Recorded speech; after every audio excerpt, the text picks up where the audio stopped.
राजेश नाम का एक आदमी नौकरी की तलाश में अपने गांव को छोड़कर एक रईस आदमी के घर में नौकरी करने के लिए शहर आ जाता है। मगर एक लड़की की वजह से उसने अपने ही मालिक के घर में ये कांड को अंजाम दिया, क्योंकि वो लड़की उसे छोटी छोटी बात पे डांटा करती और अक्सर वो कहा करती कि तुम जानवरों की तरह बोलते हो और जानवरों की तरह खाते हो।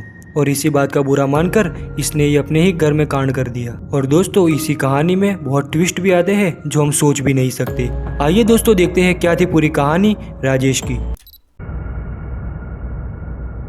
साल 1974 में राजेश खन्ना मुमताज अभिनेत्री मनमोहन देसाई की एक फिल्म आती है। फिल्म का नाम था रोटी। इस सुपरहिट फिल्म में राजेश खन्ना द्वारा निभाया गया रोल में वो एक रोटी के लिए अपराधी बन गए थे। इस रोटी फिल्म की तरह इस कहानी में भी एक नौकर रोटी के लिए ये कांड करता है। इत्तेफाक ये भी है कि रोटी फिल्म के नायक राजेश खन्ना की तरह इस नौकर का नाम भी राजेश है। राजेश बिहार के मधुबनी जिले के बथनी गांव का रहने वाला था और पिछले लगभग 2.5 साल से हरियाणा के जगाधरी न्यू जैन नगर कॉलोनी में रहने वाले राजेंद्र सिक्का की कोठी पर काम कर रहा था। राजेंद्र सिक्का शहर के सबसे बड़े उद्यमी और बालाजी स्टोन फ्रेशर के मालिक थे। राजेश उससे पहले किसी आरके स्टोन फ्रेशर में काम करता था। वहाँ उसे कम सैलरी मिलती थी, इसलिए वहाँ से काम छोड़ के राजेंद्र सिक्का के यहाँ चला आया। यहाँ उसे खाने पीने रहने के अलावा 8,000 रुपये मंथली सैलरी भी मिलती। राजेंद्र सिक्का ने उसे अपनी कोठी के सामने वाले प्लॉट में रहने के लिए कमरा भी दिलाया था। 15 मई 2019 की रात को राजेश को जल्दी सोना था। इसकी वजह ये थी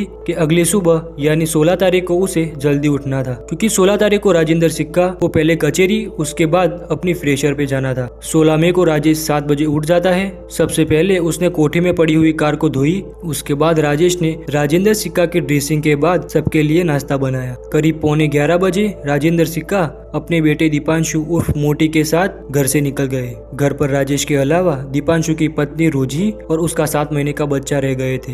राजेंद्र और दीपांशु के चले जाने के बाद राजेश ने पूरी कोठी की सफाई की। ये सारा काम निपटाने के बाद वो सामने वाले प्लॉट में कपड़े धोने चला गया। कपड़े धोकर मशीन में उसे सुखाना था, मगर मशीन कोठी में रखी थी। वो जब कपड़े लेकर कोठी पर पहुंचा, कोठी का दरवाजा अंदर से बंद था। दरवाजा खुलवाने के लिए उसने रोजी को कई आवाजें दी, पर अंदर से कोई रिस्पॉन्स नहीं आया। वो काफी देर तक दरवाजा पीटता रहा। अंत में हार कर उसने रोजी के हस्बैंड दीपांशु को फोन करके बताया कि मशीन में कपड़े सुखाने हैं, पर भाभी जी दरवाजा नहीं खोल रही। दीपांशु ने उसे कहा कि वो रोजी को फोन करता है, तब तक वो कपड़े कोठी के लॉन में फैला दे। ये दोपहर 1:30 बजे की बात है। उसके लगभग 10 मिनट बाद दीपांशु का फोन राजेश के फोन पर आता है। दीपांशु कहता है कि वो भी काफी देर से रोजी का फोन ट्राई कर रहा है, पर वो फोन नहीं उठा रही। तुम कोठी में जाकर देखो कि क्या बात हुई है। राजेश कहता है कि लेकिन मैं अंदर जाऊंगा कैसे? कोठी का गेट अंदर से ही बंद है। मैंने इतना दरवाजा पीटा, मगर कोई अंदर से आवाज ही नहीं आ रही। दीपांशु कहता है कि तुम किसी तरह दीवार को तोड़ के भी अंदर जाओ और बताओ अंदर क्या हुआ है। दीपांशु के कहने पर राजेश कोठी को किसी तरह तोड़ के अंदर जाता है।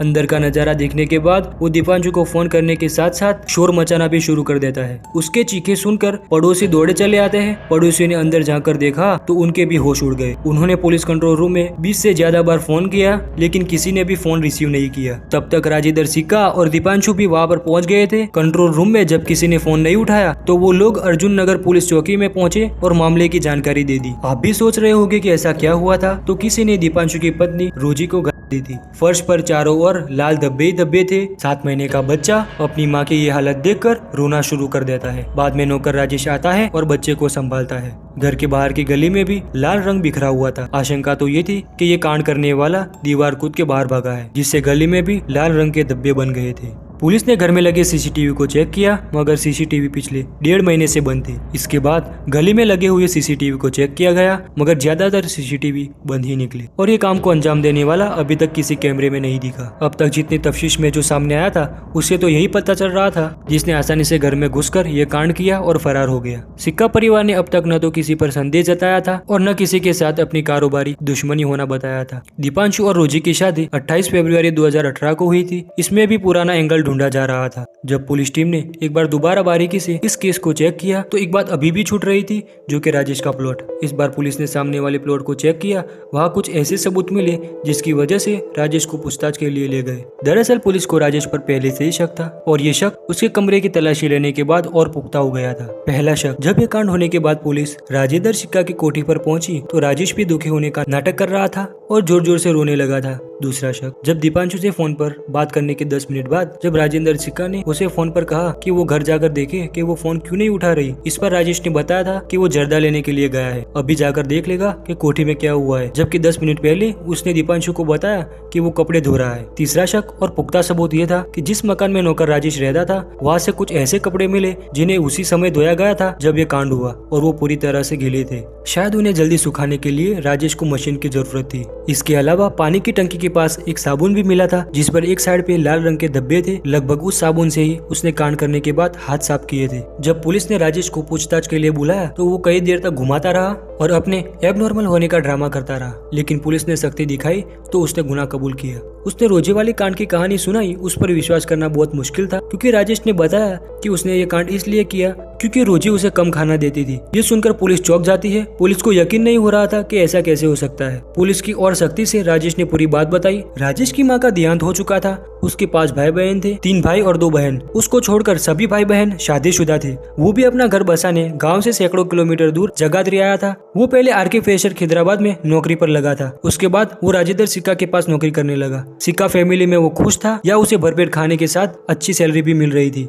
वो भी जी जान से सिक्का फैमिली में सेवा करता। नौकर और मालिक के बीच में सब कुछ ठीक ठाक चल रहा था कि अचानक राजेश के जीवन में मुसीबतें बढ़ने लगी। एक दिन राजेश के पास उसके गांव से खबर आई कि उसके पिता का निधन हो गया है। 30 मार्च 2019 को वो अपने पिता के निधन पे गाँव गया और 19 अप्रैल को वो गांव से लौटकर अपनी नौकरी पे वापस आ गया। राजेश ने बताया कि दीपांशु साहब की शादी 28 फरवरी 2018 को रोजी के साथ हुई थी और उसकी जिंदगी में असली समस्या उसके घर में नई बहू मतलब रोजी के आने से ही शुरू हो गई थी। दीपांशु की शादी से पहले वो खुद कोठी में खाना बनाता, पर शादी के 2-2.5 महीने के बाद नई बहू रोजी ने खाना बनाना शुरू कर दिया था। उसे ऐतराज इस बात का नहीं था कि रोजी खाना बना रही है, उसे ऐतराज इस बात का था कि रोजी उसे कम खाना देती। लेकिन किसी ने उसकी बात पर ज्यादा ध्यान नहीं दिया और न उसकी परेशानी को गंभीरता से समझा। रोजी उसे कम खाना देने के साथ साथ चाय भी कम दिया करती। राजेश को रात के खाने में दोपहर का बासी खाना दिया जाता। खाना मांगने पर रोजी अक्सर कहा करती कि तुम खाने के लिए जानवरों की तरह बोलते हो और जानवरों की तरह ही खाते हो। घटना वाले दिन 16 मई 2019 को भी यही हुआ था। सुबह 7 बजे से काम करते करते दोपहर को जब राजेश को भूख लगी तो उसने खाना मांगा। इस पर रोजी कहती है कि खाना अभी नहीं बना है, दीपांशु के आने के बाद बनेगा तभी मिलेगा। राजेश कहता है भाभी जी साहब लोग पता नहीं कब तक आएंगे, लेकिन भूख से मेरी जान निकली जा रही है। अगर आप खाना बना नहीं सकती तो मैं खुद बना के खा लूंगा। मगर खुशी आगे जो बार बार शब्द बोलती थी वो फिर से दोहराती है। वो बोलती है कि तुम जानवरों की तरह बोलते हो और जानवरों की तरह खाते हो। हर बार ये बात सुनते सुनते इस बार राजेश को गुस्सा आ गया था। बात उसके बर्दाश्त से बाहर चली गई थी। वो उसी समय किचन में गया और वहाँ से सब्जी काटने वाला चाकू उठाया। उस समय रोजी कमरे में बैठी हुई मोबाइल में गेम खेलने में व्यस्त थी। राजेश ने आवाज किए बिना रोजी को पीछे से पकड़ लिया। ये सब अचानक होने की वजह से रोजी घबरा जाती है। वो इस चंगुल से अपने आप को छुड़ाने का प्रयास करती है। वो राजेश के हाथ की उंगलियों पे अपने दांत गड़ा देती है, मगर राजेश ने कस के पकड़ा था तो जिसकी वजह से वो अपने आप को छुड़ाने में फेल हो जाती है और राजेश अपना काम कर देता है। ये कांड करने के बाद उसने जिससे ये कांड किया था वो धोकर किचन में रख देता है और वहाँ से फरार हो जाता है। बड़े गेट पे लाल रंग के निशान ना है, इसलिए छोटे गेट के ऊपर से कूदकर वो अपने कमरे में घुस जाता है। उसने वो कपड़े धो दिए जिससे वो कांड करके आया था। किसी को उस पे शक ना हो इसलिए उसने खुद ही रोजी के पति दीपांशु को फोन करके बताया कि उसे वॉशिंग मशीन में कपड़े सुखाने हैं, लेकिन भाभी जी गेट नहीं खोल रही है। 18 मई 2019 राजेश को चिकित्सक भी दिखाया गया, मगर किसी ने ये दावे के साथ नहीं बोला कि राजेश साइको है या नहीं।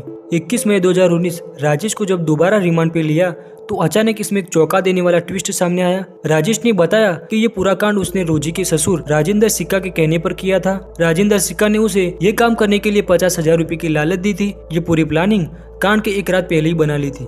राजेश बताता है कि राजेंद्र सिक्का उसे कहता कि घर में इतना पैसा आता है, मगर पता नहीं वो कहाँ चला जाता है। उन्हें पैसों का कोई हिसाब नहीं मिलता। पहले तो राजेश ने यह काम करने से मना कर दिया था, मगर राजेंद्र सिक्का ने उसे धमका कर कहा कि तेरा भी वही हाल कर दूंगा, इसलिए अपनी सुरक्षा के लिए उसने ये काम किया। राजेंद्र सिक्का ने राजेश को विश्वास दिलाया था कि तुझे कुछ नहीं होगा, अगर कोई बात होती है तो तू रोजी द्वारा रोटी कम देने की बात कर देना। राजेश कहता है कि उसे इसके लिए कोई एडवांस नहीं दिया था, बोला था कि तेरी शादी पे 50,000 रुपए तुझे मिल जाएंगे।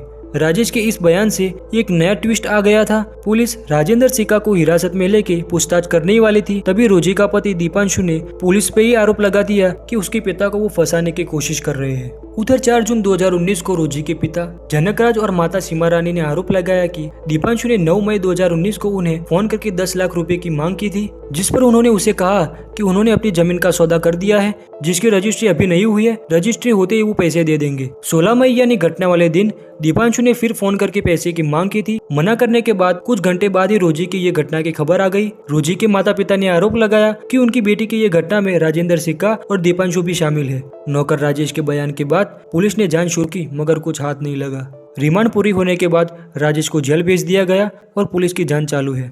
आगे मैंने एक वीडियो की बात की है जिसमें एक लड़का एक्ट्रेस के साथ दोस्ती करके उनके साथ गलत काम करता है। अगर वो वीडियो देखना चाहते हो तो यहाँ पे क्लिक करके देख सकते हो। अभी तक चैनल को सब्सक्राइब नहीं किया तो जरूर कर लेना। बहुत बहुत शुक्रिया।